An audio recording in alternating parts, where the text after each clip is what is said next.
Sahih Bukhari Volume 1, Book 1, Hadith number 1, narrated by Umar bin al-Khattab. I heard Allah's Apostle ﷺ saying, "The reward of deeds depends upon the intentions, and every person will get the reward according to what he has intended. So whoever emigrated for worldly benefits or for a woman to marry, his emigration was for what he emigrated for." Sahih Bukhari Volume 1, Book 1, Hadith number 2, narrated by Aisha. Al-Harith bin Hisham asked Allah's Apostle ﷺ, O Allah's Apostle ﷺ, how is the divine inspiration revealed to you? Allah's Apostle ﷺ replied, sometimes it is like the ringing of a bell. This form of inspiration is the hardest of all, and then this state passes off after I have grasped what is inspired. Sometimes the angel comes in the form of a man and talks to me, and I grasp whatever he says. Aisha added, verily I saw the Prophet ﷺ being inspired divinely on a very cold day, and noticed the sweat dropping from his forehead as the inspiration was over. Sahih Bukhari Volume 1, Book 1, Hadith number 3, narrated by Aisha. The commencement of the divine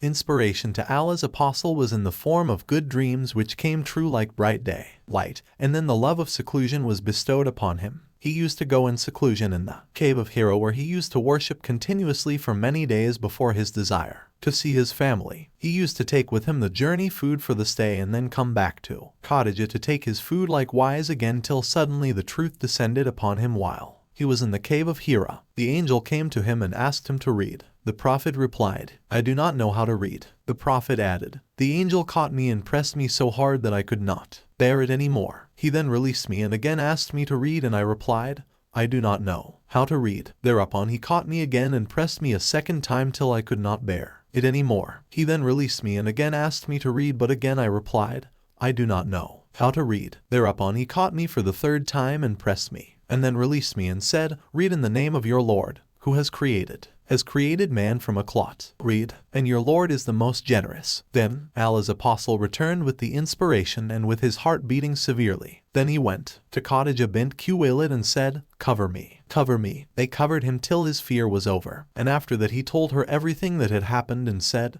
I fear that something may happen to me. Khadija replied, never. By Allah, Allah will never disgrace you. You keep good relations with your kith and kin. Help the poor and the destitute, serve your guests generously, and assist the deserving calamity-afflicted ones. Khadija then accompanied him to her cousin Waraka bin Nawfal bin Asad bin Abdulazza, who, during the pre-Islamic period, became a Christian and used to write the writing with Hebrew letters. He would write from the Gospel in Hebrew as much as Allah wished him to write. He was an old man and had lost his eyesight. Khadija said to Waraka, listen to the story of your nephew, O my cousin. Waraka asked, O my nephew, what have you seen? Allah's Apostle described whatever he had seen. Waraka said, this is the same one who keeps the secrets, whom Allah had sent to Moses. I wish I were young and could live up to the time when your people would turn you out. Allah's Apostle asked, will they drive me out? Waraka replied in the affirmative and said, anyone who came with something similar to what you have brought was treated with hostility. And if I should remain alive till the day when you will be turned out, then I would support you strongly. But after a few days Waraka died, and the divine inspiration was also paused for a while. Narrated Jabir bin Abdullah al-Ansari while talking about the period of pause in revelation, reporting the speech of the Prophet while I was walking.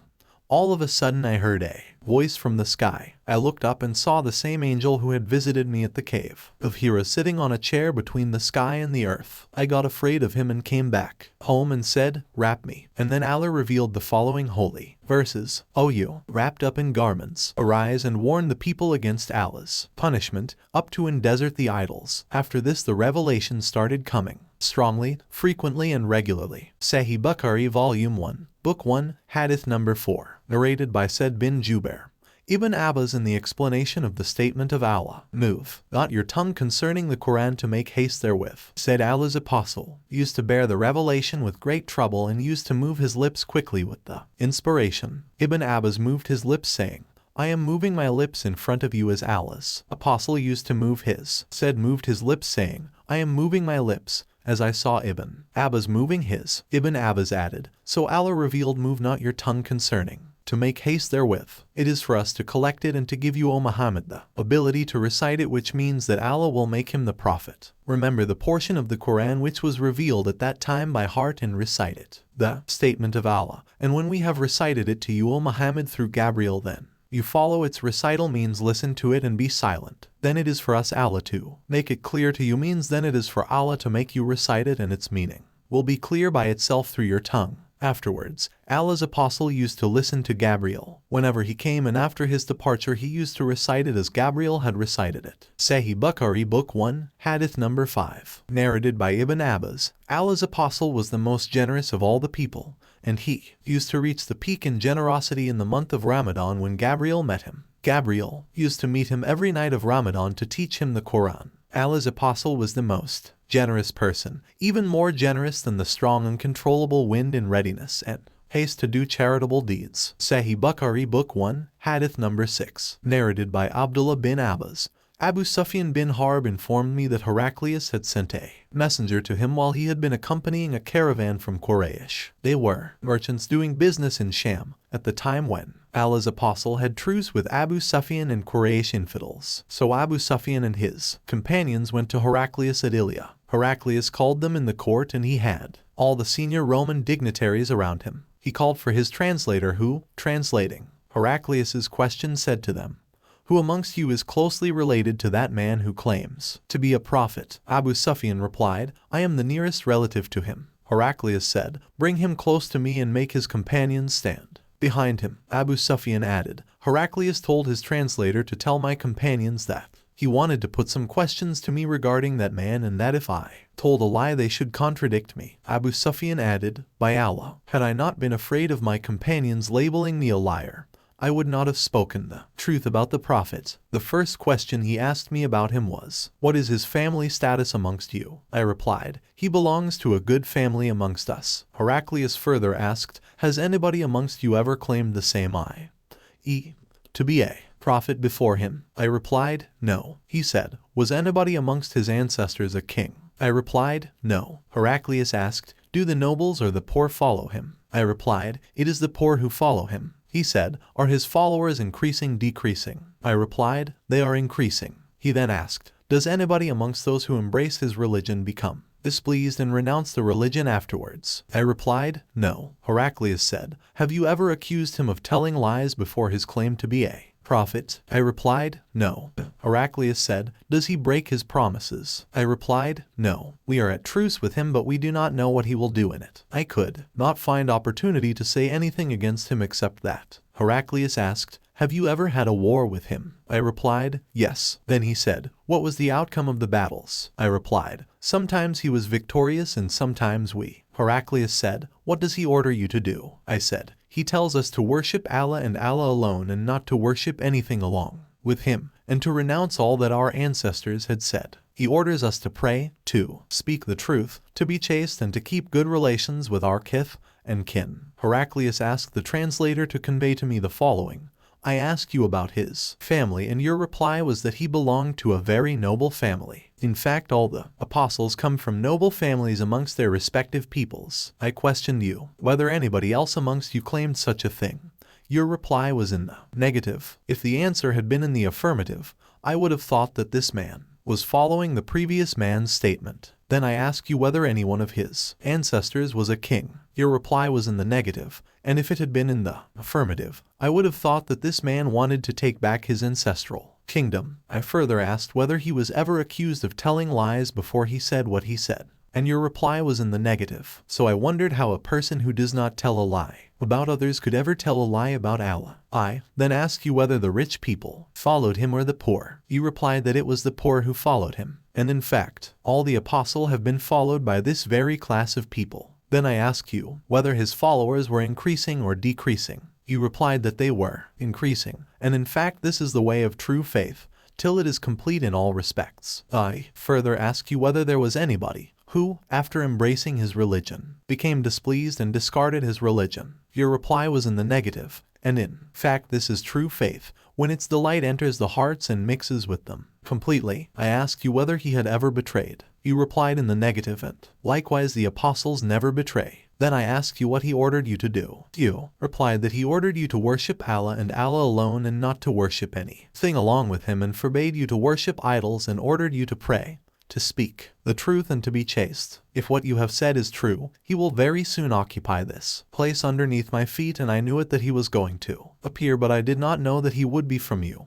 And if I could reach him definitely, I would go immediately to meet him, and if I were with him, I would certainly wash his feet. Heraclius then asked for the letter addressed by Allah's apostle, which was delivered by Dihya to the governor of Basra, who forwarded it to Heraclius to read. The contents of the letter were as follows: In the name of Allah the Beneficent, the Merciful. From Muhammad the slave of Allah and his apostle to Heraclius the ruler of Byzantine, peace be upon him, who follows the right path. Furthermore, I invite you to Islam, and if you become a Muslim you will be safe, and Allah will double your reward. And if you reject this invitation of Islam, you will be committing a sin by misguiding your Arisian.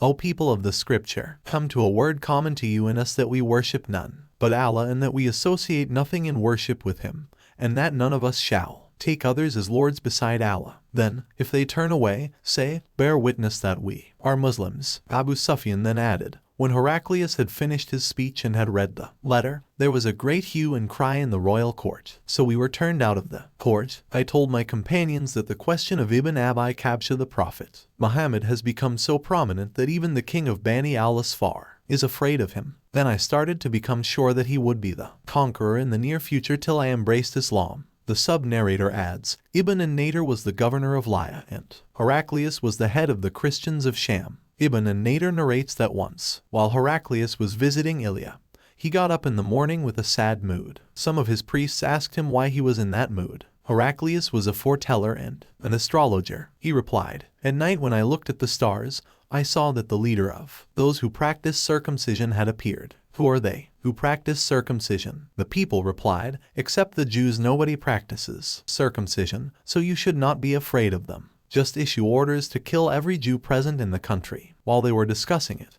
a messenger sent by the king of Gassan to convey the news of Allah's apostle to Heraclius was brought in. Having heard the news, he ordered the people to go and see whether the messenger of Gassan was circumcised. The people, after seeing him, told Heraclius that he was circumcised. Heraclius then asked him about the Arabs. The messenger replied, Arabs also practice circumcision. Heraclius remarked that sovereignty of the Arabs had appeared. Heraclius then wrote a letter to his friend in Rome who was as good as Heraclius in knowledge. Heraclius then left for Homs, a town in Syrian, and stayed there till he received the reply of his letter from his friend, who agreed with him in his opinion about the emergence of the prophet and the fact that he was a prophet. On that, Heraclius invited all the heads of the Byzantines to assemble in his palace at Homs. When they assembled, he ordered that all the doors of his palace be closed. Then he came out and said, O Byzantines, if success is your desire, and if you seek right guidance and want your empire to remain, then give a pledge of allegiance to this prophet, i.e.,